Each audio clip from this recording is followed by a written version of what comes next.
Hey, so first of all, thanks everyone for coming and supporting indie Asian American cinema, which is alive, believe it or not, 12 years later.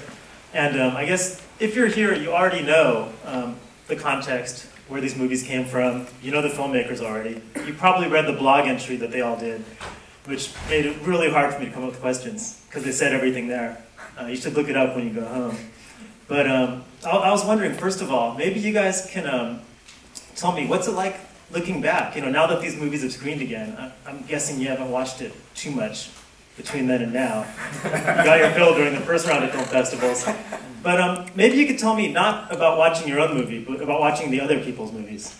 I'd like to, hear a little bit of that. So let's start on the other side where Quentin. Yeah, actually I watch everybody's movies but mine. So I think it's great because it really brings back a lot of memory. And I watch Sunsets, and it gets me back to like the whole 90s and why we started out making independent movies, with Yellow and even Strawberry Fields. I mean, each movie kind of contextualizes a certain.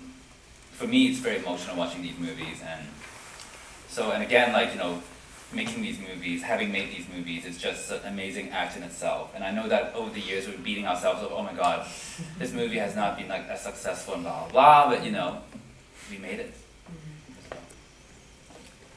I think that everything you said, but also I think it was very interesting because around like the mid to late 90s, we were kind of like at the very end of an era where when you were making film, you had to pretty much shoot on film. You had to cut. Avids were just starting to come out, so the whole new generation of filmmaking where now you can actually pick up a camera and the quality, it's leveled the playing field, and you can go and edit on your Mac and stuff like that. That didn't exist when we were doing that. I remember when we had to rent an Avid. No, we only had enough money for 2 weeks, and we would take 24-hour shifts. Like Quinn go in the morning, I go at night, and Sean would go in the middle, and I had to cut the whole movie, and that's all we could afford. So it was very interesting in that context. Yeah, do you think maybe there was a filtering going on there? Because now it's too easy to make a movie almost. Everything's digital, you can edit right there at home. But then you guys had to go rent stuff, buy stuff, hire people. It was a different animal, that's for sure. Yeah, I think now with DV you can just shoot, you can keep shooting and stuff. I mean, I remember back then you knew how much film you had, and you knew that if you can cover a scene in one shot, you can save film for like future scenes. Yeah, but think about all the BS that could have come out, then. But it was so hard and expensive, I was thinking about this because I think one of Quentin's questions to Eric and Michael was about well, if you could shoot this on digital, what would you do differently? And so I was thinking about that question myself, and I shot, or I didn't shoot it myself, but I hired someone to shoot for me, and it was like very, like 1 or 2 takes. That's all you could do.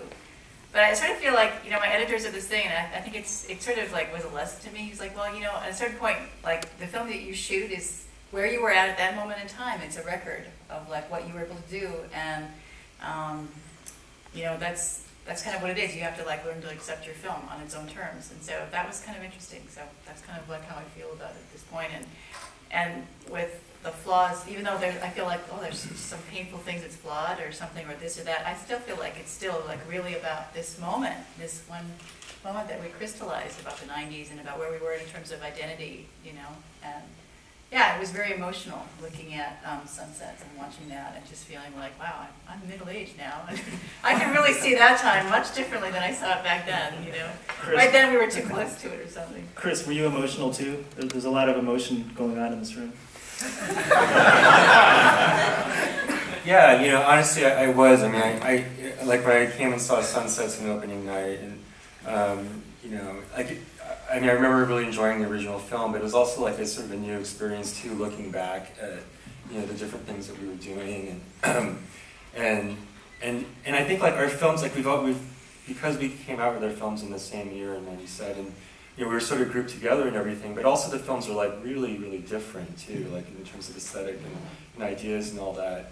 And it's just, when I look at what we're doing, I am kind of inspired by it because it's like, although we were very different, kind of coming, from a very different perspective, and our films had, different stories and all this stuff, but there's also this similar drive in all of them to, to really express like, you know, I don't want to get too like, but I just feel like, you know, you could just sort of see like that desire to really come up with something new and fresh that was like just sort of honest, you know. And I mean, when I watched my own film today, I haven't seen it in like 5 years, and like, yeah, I was totally wincing, and it was kind of, you know, painful and You stuff. shot No, I had a DP, but I shot like some second unit, but no, I didn't shoot it. But you know, at the same time, like it was nostalgic, and I still remembered like what it was like when we were, you know, when we were all making the film and stuff, and it's like, you know, it's kind of cool. Like I'm kind of, despite all its like, you know, flaws or whatever, like I'm sort of proud of it too, you know. So it was a nice. This has been a nice period to just sort of reflect on that year. Eric, Mike, are you guys stoked to watch it not at midnight and to have the opening night? That's kind of an aberration for your movie, you know. That's never happened. Our film was a little different than, I guess, very different compared to everyone else's. It was black and white, first off, but it just wasn't exactly about an Asian American experience necessarily. So it was a little different, and we got grouped in with it anyway, which was cool. And it was really cool, I guess, to see it again. But we recut our films, right? So Sunsets is recut, and it's very different. And you know, I guess we were talking about shooting it. I shot it, and I thought it looked good, so I did a good job way back then. But it's one of those things where you know, I look at it and I'm thinking, gosh, I can't believe we did that, because I haven't done film like that since. And it's kind of like looking back at an old like college paper I wrote or something, and I'm amazed at how smart I was or something in college, right? I'm amazed at the subject matter I knew. And I look at it, I'm like, I can't believe I did that. So it's the same with the film.